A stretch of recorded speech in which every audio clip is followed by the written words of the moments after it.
좀만 15분만 더 합시다. 여기 파트가 우리 저번에 1-2단원에서 태정한 파트 말했잖아. 태적구조 뭐 이제 지우는 배울 거지만 태적구조, 지질구조 파트 했었죠. 거기 파트가 독립적으로 문제가 안 어려운데 그거를 엮어서 뒤에 지층 순서, 지층 나이 계산했었죠.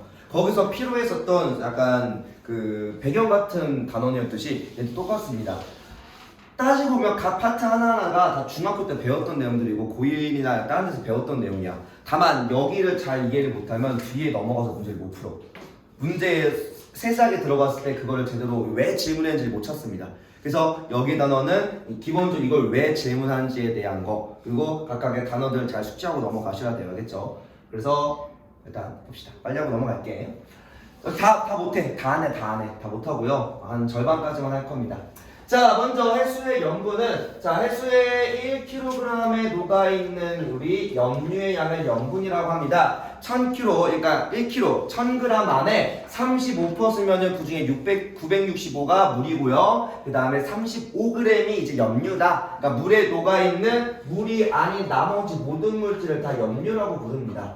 그 염류 중에 대표적인 게 이제 염화나트륨인 거고, 우리가 바닷물 먹으면 짜기도 짠데 또 어때?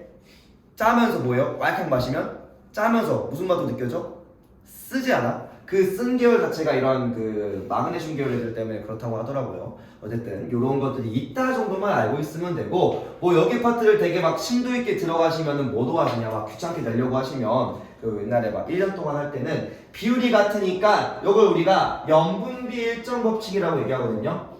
해수마다 염분의 양, 염류의 총량은 다를 수 있는데 염류의 염류 간의 비율은 항상 일정하다. 왜? 해수는 수십억 년 동안 계속 섞여왔으니 염류의 비율은 거의 같다라고 할 겁니다. 그래서 35, 40 총량은 달라도 요거 x가 한두 개 비어있는 거 다 구할 수 있다는 이야기야. 비율을 알고 있으면. 그래서 이런 걸 구하는 문제가 있기도 했으나 지금 여러분들은 다 한 학기 과정이다 보니까 이런 거에 문제의 틈이 없어. 그래서 그냥 이런 염분비 일정 법칙, 염류의 비율은 일정하다 정도만 알고만 계시면 됩니다. 요걸 내기 좀 그래. 자, 그러면 여러분들이 이제 초점을 맞춰야 되거든요. 결국 변화량입니다. 변화량. 전 지구적인 기후의 변화에 초점을 맞출 거고요. 그러면 이 염분의 변화 요인은 크게 세 가지. 증발 강수, 하천 유입, 결빙과 해빙 세 가지로 볼 거고요. 자, 먼저 증발량과 강수량입니다. 지금 이제 시험이 끝나고 조금 시간이 지났으니 대부분 여기까지는 배웠겠죠, 그죠? 이게 아마 가장 처음 배우는 파트일 겁니다. 쌤이 두 분이어도. 자, 증발량과 강수량은 말 그대로 가장 중요한 요인입니다. 이 지역이 이 위도가 염분이 높을까 낮을까를 가장 따질 때 제일 먼저 할 게 증발량 강수량을 비교하는 거고요. 증발 빼기 강수량 값이 클수록, 자, 이게 크다란 말은 양수값이야. 크다라는 말은 증발과 강수량 중에 누가 더 크다는 거야? 증발이 더 커. 그러면 증발이 더 크면 클수록 염분은 어떨까? 크겠죠, 그죠? 이런 것들 당연하지만 놓쳐서 안 될 내용들 꼭 알고 넘어가라는 이야기입니다. 그리고 중위도 해역은, 그냥 중위도 지역은 고압대야, 저압대야? 네. 그러니까 중위도 30도 아열대 고압대라고 했잖아. 여기가 뭐라고? 아열대 고압대라고요. 그러니까 여기 적힌 내용은 어려운 게 하나도 없어. 근데 너네가 배운 내용과 다른 소단어가 여기를 엮을 수 있냐가 이제 센스라고요. 문제 풀 때 필요한 거. 아열대 고압대다 보니까 구름이 잘 안 만들어지니 강수량이 적겠죠. 그러니까 적도랑 중위도랑 비교할 때 어디가 증발량은, 근데 원래 증발량이 그래서 여기도 높긴 해요. 그러니까 구름이 많이 없어가지고 뜨거운 거는 여기 더 뜨거운데 증발량도 높고 강수량은 매우 적고 이런 게 좀 있긴 합니다. 어쨌든 적도, 더 뜨거운 적도보다 염분이 더 높은 곳이 어디다? 중위도란 이야기입니다. 알겠죠? 알아두시면 되고요. 자, 그 다음은, 그래서 이제 이거는 이제 그 위도가, 여기 보통 증발량 강수량을 말하는 건 이제 위도와 계절차, 위도와 계절차를 비교하는 겁니다. 이제 이 문장은 여러분 이미 머릿속에 있어야 되고 이걸 통해서 나한테 뭐 물어볼지 잘 아셔야 돼요.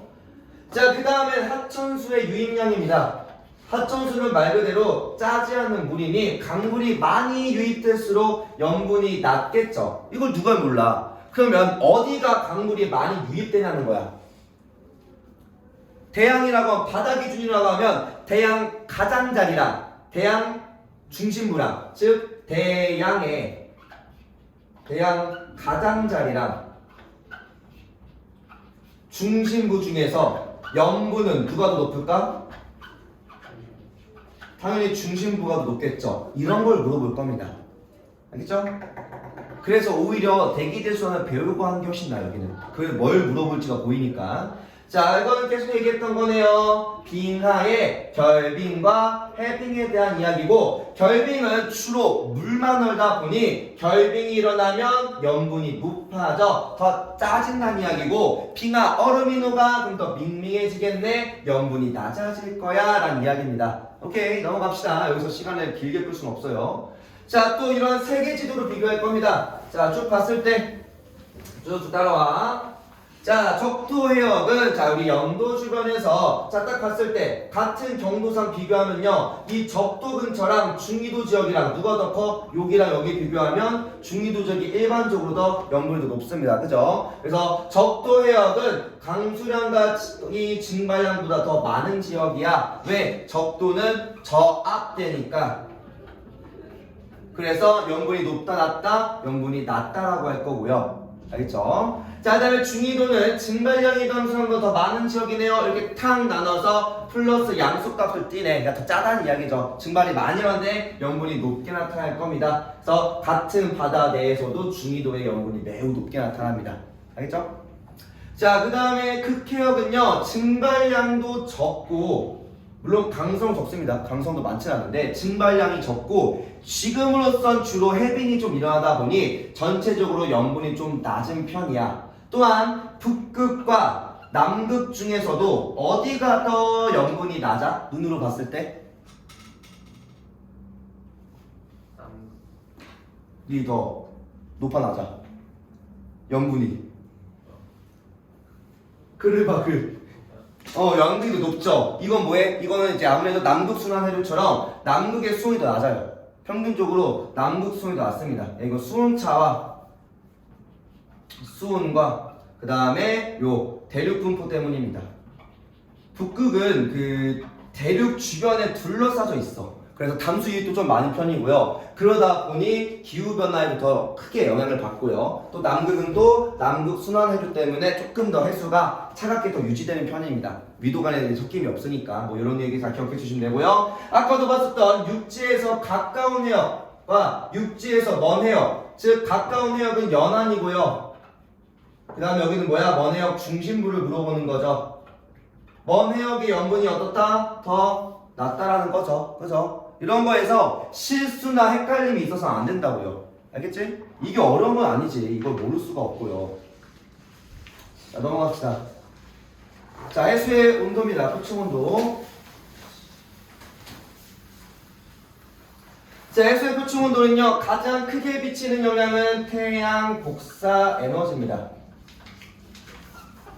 당연히 표층 온도가. 자, 당연히 저해석으로 갈수록 수온이 낮아진다. 이거는 당연히가 넘어갈 거고, 계절에 따른 수온 변화의 폭은 육지를 받는 또 연안과 중심부를 또 비교할 거야. 근데 계절에 따라서 연안이랑 중심부 중에 어디가 더 수온이 잘 변할까? 연안이겠지. 왜? 이건 뭘 물어보는, 무슨 차를 물어보는 거야?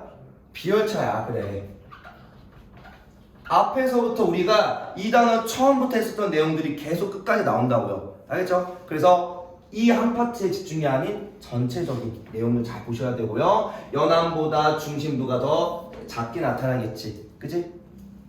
잘 기억하시고요. 자, 내려가서 요거 그림도 빨리 보고.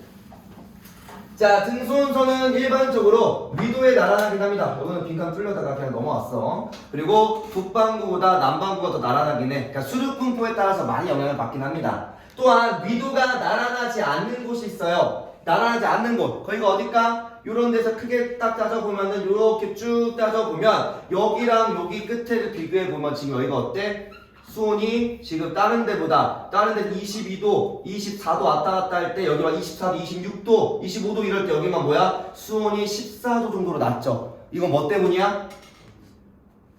또 용승 일어나기 전에 뭐 붙어 있어? 그러니까 용승 맞아. 여기 용승 맞네. 그 전에 표층계로만 따지면 여기에 이렇게 뭐가 흘러? 한류, 난류. 한류. 그래서 얘는 이렇게 살짝 등수원선이 위로 치닫아 있고 얘는 등수원선이 밑으로 내려가 있잖아. 그죠? 여기 등수원선이 이렇게 올라가 있고요. 그죠? 그래서 여기는 한류와 난류에 대한 이야기, 한류와 난류, 그 다음에 용승 침강에 대한 이야기를 같이 다룹니다.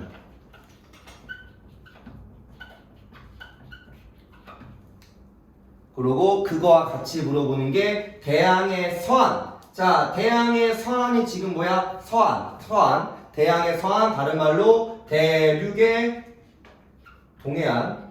아까 했던 이야기들이죠. 그리고 한류를 받는 동안은 뭐야? 대륙의 서해안이죠. 여기는 항상 대항의 서안, 대륙의 동쪽, 서안, 대륙의 동해안이 수온이 더 높게 나타난다라고 얘기할 겁니다. 알겠죠? 요거는 앞에서 표충수학부터 얘기했던 거라서 여기까지 얘기하고 넘어갈 거고. 아씨, 다음 페이지 가야 되는데. 이거는 다 알잖아. 고1 때도 했잖아요. 중2 고1 때도 했죠. 네. 자, 채우고 넘어가자. 자, 태양 복사 에너지고요. 가끔 여기를 이제 단답이나 물어보신 학생도 계신데, 그리고 바람의 세기의 영향을 받습니다. 자, 깊이에 따른 수온 분포고요. 혼합 수온 심해층으로 구분할 겁니다. 자, 먼저 수온이 가장 높은 층을 우리가 혼합층이라고 얘기할 거고, 대부분의 표층 순환이 여기에 속하겠죠, 그죠? 혼합층이라고 얘기할 거야. 여기는 바람의 영향을 많이 받아. 그리고 태양에너지, 태양에 대한 영향도 많이 받다 보니 간단하게 정리하면 뭔 얘기야? 혼합층은 높고 일정한 층이야.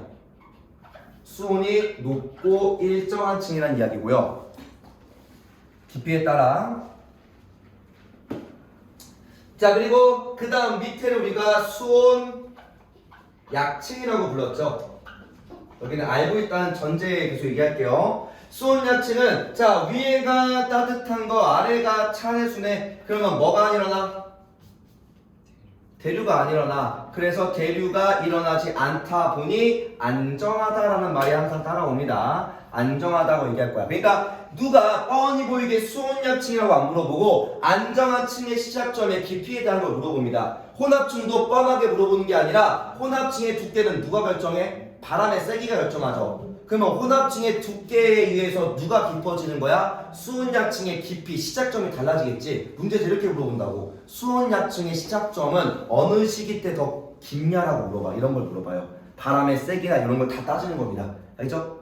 그래서 이런 것들로 뒤에서 얘기할 거예요. 자, 여기는 바람의 영향 봐만 씁시다. 안 받고요. 태양의 영향을 받긴 받으나 좀 간접적으로 적게 받습니다. 직접적으로 태양 에너지가 들어오는 곳은 아니라서 물론 깊이마다 다르겠지만 대부분의 수온약층은 간접적인 이제 인접한 해수의 에너지를 전달받는 형식이야. 그러다 보니 수온약층은 깊이에 따라 수온이 급격히 감소하는 층입니다. 수온이 깊이에 따라 급격하게 낮아져. 그래서 안정하다라고 부를 거고요. 자, 마지막 우리 심층순환에서 얘기했었던 심해층입니다.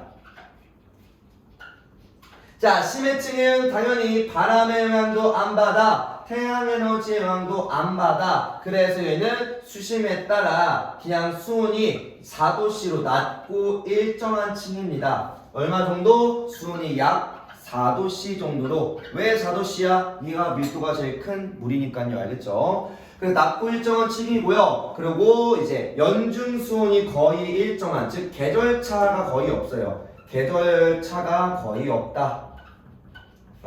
거의 없다라고 생각하면 됩니다.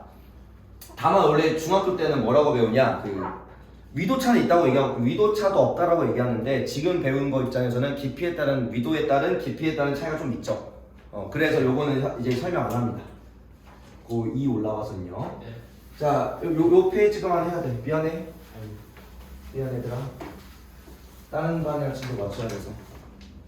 자, 위도별의 수의 연직 수온 분포입니다. 위도에 따라 해수면에 도달하는 태양 복사의 지형과 바람의 세기가 달라. 그래서 사실 요게도 중요해. 이거를 한 다루는 학교도 있고 안 다루는 학교가 있어서 요거는 좀 얘기하고 넘어갑시다. 이렇게 차례상 나눠서 저, 중, 고위도에 대한 이야기고요. 여기에 저위도, 중위도, 고위도에 대한 이야기죠. 두 그림을 잘 매치시키면 되고, 봤으면은 빠르게 봤으면 중3 때부터 이거를 중2 때 본 적이 있을 거고, 아니면 작년 때 배웠을 수도 있긴 합니다. 안 배웠을 수도 있고요. 자, 보시면 저위도 해역은 표충수온이었 때 태양에너지를 많이 받다 보니 표충수온이 매우 높게 나타납니다. 당연히 에너지가 많으니까. 다만 혼합층의 두께가 다른 지역에 비해서 중위도에 비해서는 되게 얇은 편이야. 자, 혼합층이 얇다라는 건 결론적으로 뭐가 약하다? 바람이 비교적 약하게 불기 때문이다라고 할 겁니다.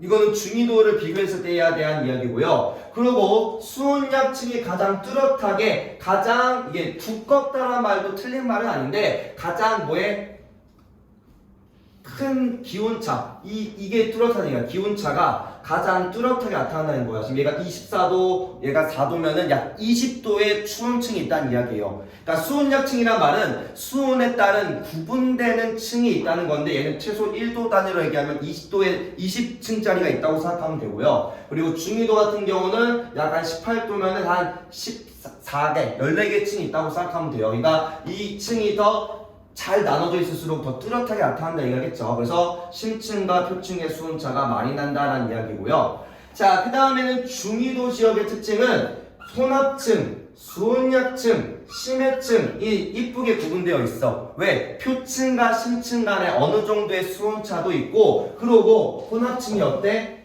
다른 데보다 가장 두꺼운 곳이야. 아까도 말했지만 에너지의 이동량이 많다 보니 해수도 바람도 많이 지나가는 곳입니다. 그래서 혼합층이 두꺼워 바람의 세기가 가장 큰 곳이라고 얘기할 겁니다. 그리고 여기도 같이 적어줄 거는 층상 구조가 뚜렷한 곳이다. 저희도 같은 경우는 혼합층이 얇거나 없는 경우도 있어요. 완전 적도 부근에서는 무풍지대가 좀 있거든요. 근데 중위도는 항상 층상 구조가 셋 다 잘 존재하는 곳입니다. 완전 한겨울에는 가끔 없어지긴 해요. 너무 추워지면. 자, 마지막 고위도 해역은요. 표충수온이 어때? 이미 표충수온이 4도씨에 달아있죠. 얘의 특징은 뭐가 없다? 얘는 층상 구조가 없다라는 거야. 층상 구조의 발달이 거의 없어. 그래서 표층과 심층의 차이가 없다 보니 거의 심해층만 구성되어 있네. 그 말은 즉슨 수온약층이 없으니 침강이 더 좋아 어려워. 원래 수온약층이 침강과 용승을 막고 있었잖아. 근데 이때 층상 구조가 발달하지 않아 있으면 침강이 더 좋다 어렵다? 더 좋은 조건이겠죠. 침강이 더 잘 발달한다는 이야기입니다. 우리가 배운 걸 바꿔서 얘기하면요. 딱 여기까지만 할 것이다. 진짜 이 페이지까지만. 요 내용 좀 중요해요. 사실 아닌데 이거. 막차요? 네. 아니 막차 아닙니다. 뭐야 갖고 사. 아직 배차수가 엄청 길어요. 가든 몰라 진짜 가든 가. 나 여기까지 설명할게. 자, 그래서 우리 해석에서의 표층 염분과 표층 수온입니다. 자, 이거는 2월과 8월 빨리 얘기할 거예요. 자, 2월, 8월 내가 조금 뒤집혀 있어요. 그거 가만히 두고 보시기 바랍니다. 여기는 수온입니다. 자, 수온과 염분에 대한 이야기고요. 자, 수온은 우리 2월과 8월에서 누가 더? 일단 당연히 우리나라 기준이야. 우리나라 기준 2월과 8월 중에 8월의 수온이 더 높겠죠. 태양을 더 많이 받는 시기. 그러니까 고도가 높으니까. 아, 됐어. 네. 자, 그리고 2월과 8월 중에 8월도 높고 그 다음에 비교하는 구분점이 누구냐? 동위도에서의 서해안과 동해안을 구분할 겁니다. 그러면 딱 봤을 때 사실 여름은 8월은 그렇게 차이가 안 나. 굳이 말하면 8월에는 동해안보다 서해안이 조금 더 높아요. 이건 좀 근소한 차이라 딱히 얘기 안 하고요. 2월로 가보면 서해안과 동해안 중에 어디가 수온이 높아요? 뚜렷하게 동해가 훨씬 높죠. 이거는 왜 그런 거야? 동안 난류가 더 세기가 강하고 또 더 깊게 들어가면 겨울에는 여기는 서한 연안류가 한류로 흘러.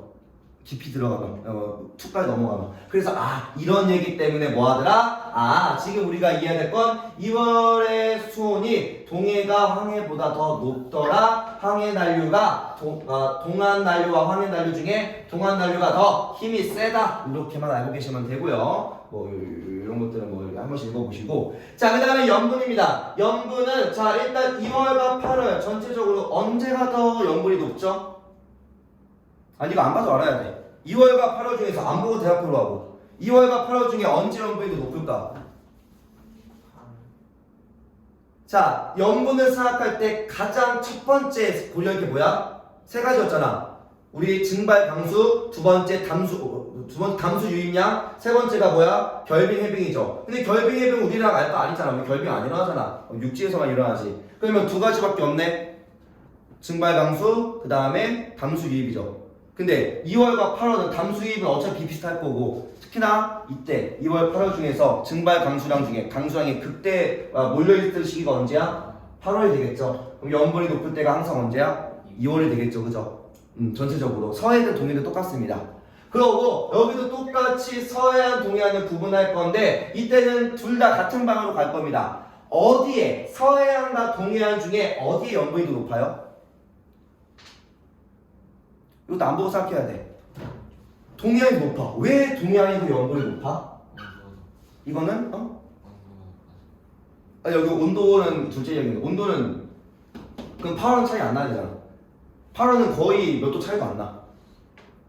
왜? 이건 두 번째 증발량 강수랑 거의 비슷하겠지. 그럼 두 번째 조건에 따라 가는 거라고요. 두 번째 조건이 뭐야? 담수의 유입량이라고. 서해안과 동해안은 철저하게 뭐야? 여기 뭐 산맥도 있고 뭐도 있긴 하지만 서해안은 완전히 대륙에 둘러싸인 거고 특히나 우리나라의 대부분의 강도 서쪽으로 흐르지만 중국에서의 많은 강들이 이렇게 흘러온다고요. 그러다 보니까 연안 근처가 훨씬 더 염분이 낮잖아. 우리도 조금 낮지만 특히 여기서는 매우 염분이 낮게 나타난다고요. 그래서 여름이든 겨울이든 둘 다 뭐야? 염분은 항상 동해가 더 높게 나타납니다.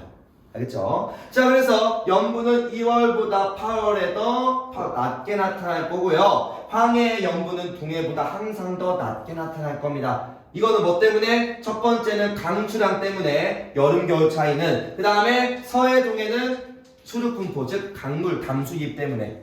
알겠죠? 이걸 구분하는 건 그래프 보고 구분이 가능하지. 문제에서 요구하는 건 뭐야? 이거 보고 너네가 왜 그런지를 맞추라는 거죠. 그죠? 이유가 뭔지. 요거는 시험에서 자주 내시는 거니까 알아두시면 됩니다. 여기까지만 합시다. 그다음에